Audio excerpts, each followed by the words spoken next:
So a couple things before we start. Firstly, there is a new reading story over on the Moistonia Reads channel.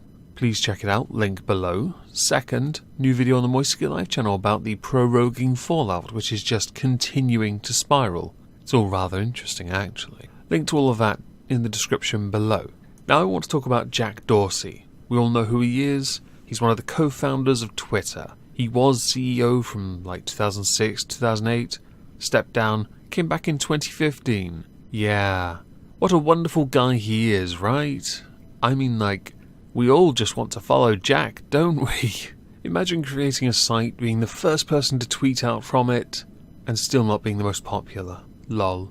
Now Jack has come under fire a number of times.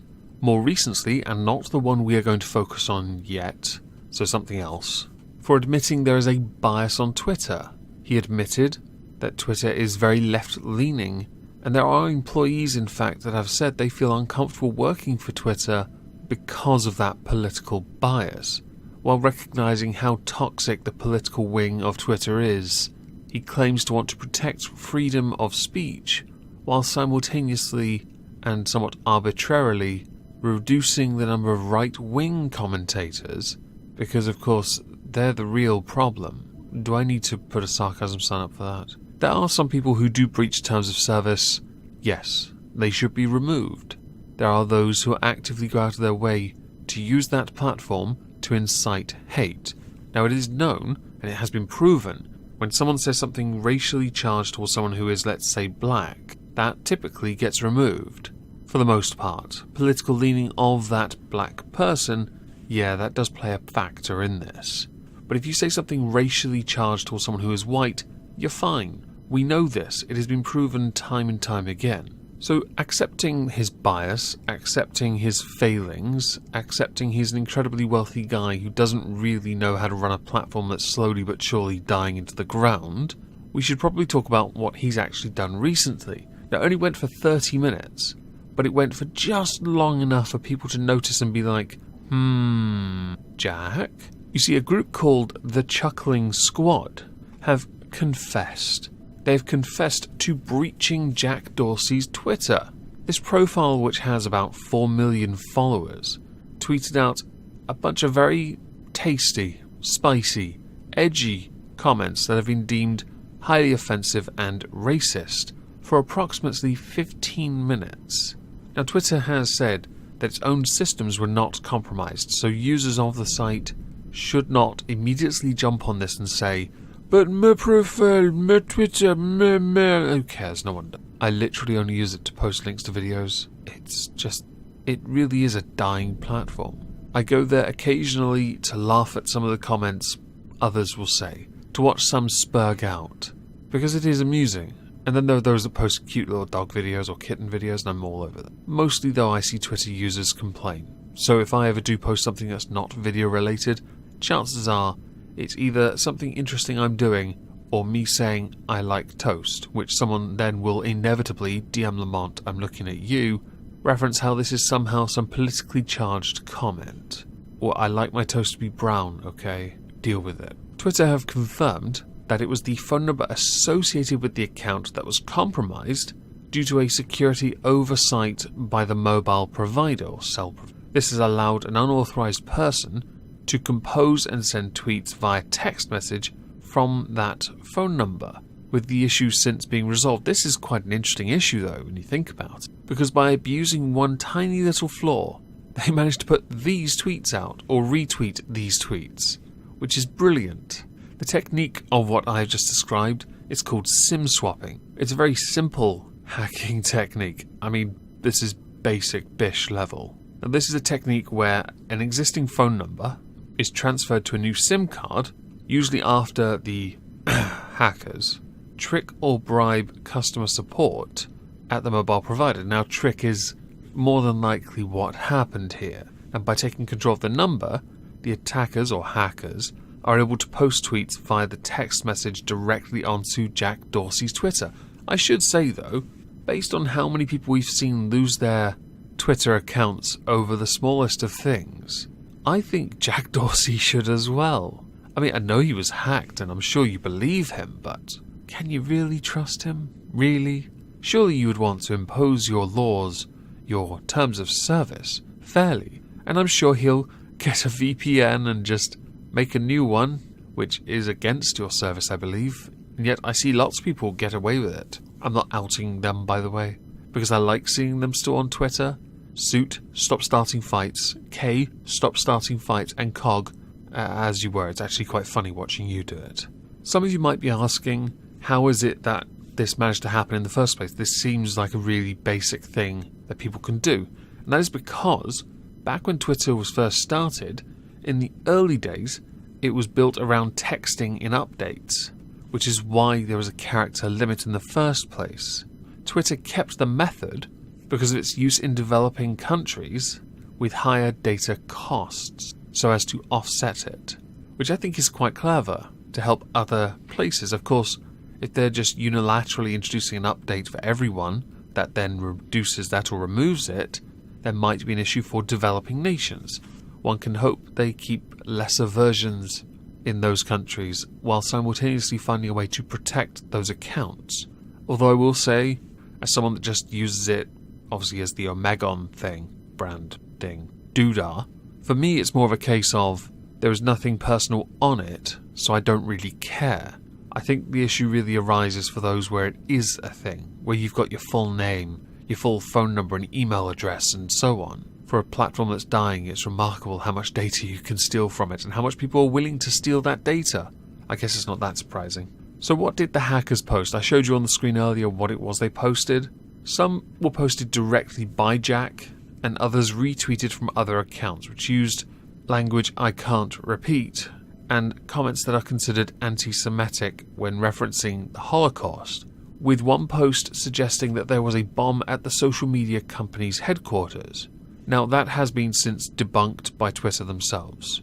Now, on a chat channel on Discord, this was all set up and run via that server, where they then since made jokes about it, but was shut down. Well done. You guys are discreet. You're as discreet as Kraut and his gay ops.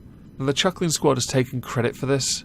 They've also gone after James Charles, and they also took control of Etica's Twitter at one point, who we shall not, for obvious reasons, speak too much of. As far as the hack goes, it's quite funny to me actually.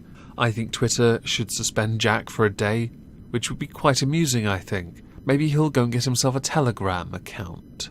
Everyone donate to Jack's Patreon. No, give it to me instead. He's got loads of money. Screw that. Anyway, I would love to know what you think about Jack Dorsey's Twitter account being hacked.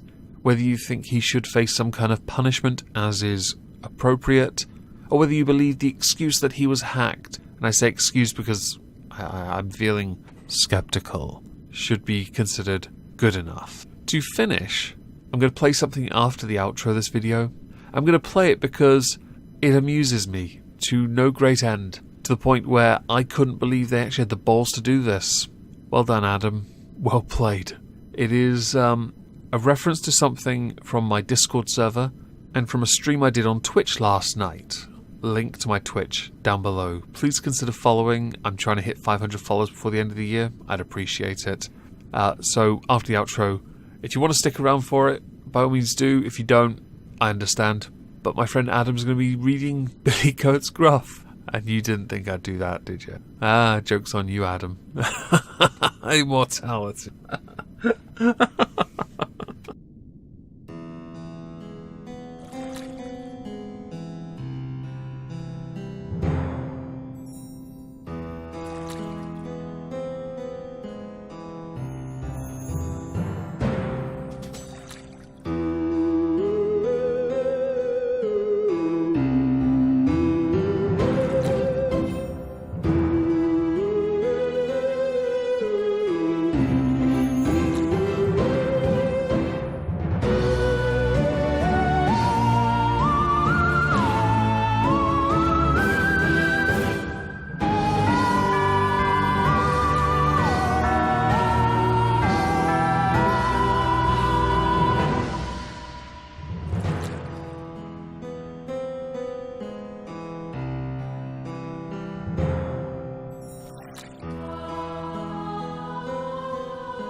Hello there.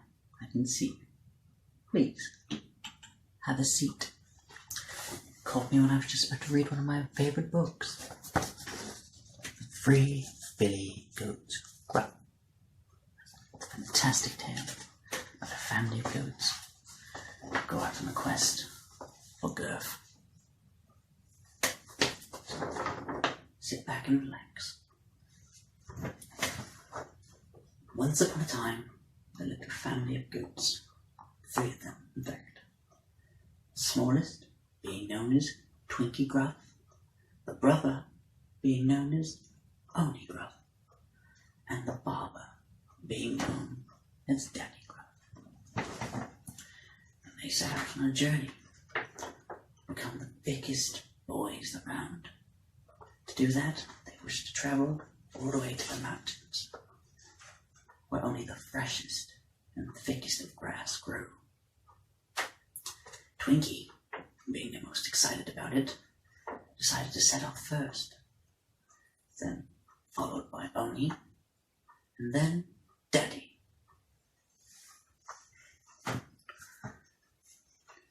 Twinkie skipped through all the fields, happy as can be, until he got to this one little bridge. And on the other side was the mountains. Excited, he goes to cross the bridge. Pick-pack, pick-pack, pick-pack. Who dare step on my bridge?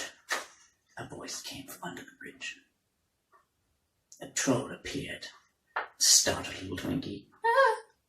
Please, no. I'm going to eat you, little goat, if you do not get off my bridge. No, please. I'm a virgin, said Twinkie, and he ran off in hopes to fight his brother. Minutes later, or hours, Oni Gruff and Twinkie Gruff both approached the bridge. Oni Gruff knew about this troll because Twinkie told him, so he stepped on the bridge, not scared of no troll. Pit-pat, pit-pat, pit-pat. Who dare step on my bridge? A troll appeared again. Oni-chan took one look at him. Oni-chan, shit. Oni Gruff took one look at him and said, "Oh shit," and then ran off, looking for Daddy Gruff. More minutes passed, and then Daddy Gruff appeared, knowing full well about the troll. He stepped on the bridge. Pit-pat, pit-pat. And then a voice echoed from the bridge. Who dare step on my bridge? A troll appeared again, but Daddy Gruff was not startled at all. Let me and my family cross the bridge, said Daddy Gruff. We only want to eat the grass on the other side. The troll laughed and told him he was going to eat him and all of his family. This angered Daddy Gruff, so he charged him with his horns and knocked the troll on his ass, and then proceeded to stomp the fucker into the ground and then toss his body into the stream below. Wow, you're so strong. How did you get so tough? Said Twinkie to Daddy Gruff. I'm just a big bitch, he said. And then with that, they crossed the bloody bridge, made it to the field, and ate, and become the thickest boys in all of the land. The end. Now get out.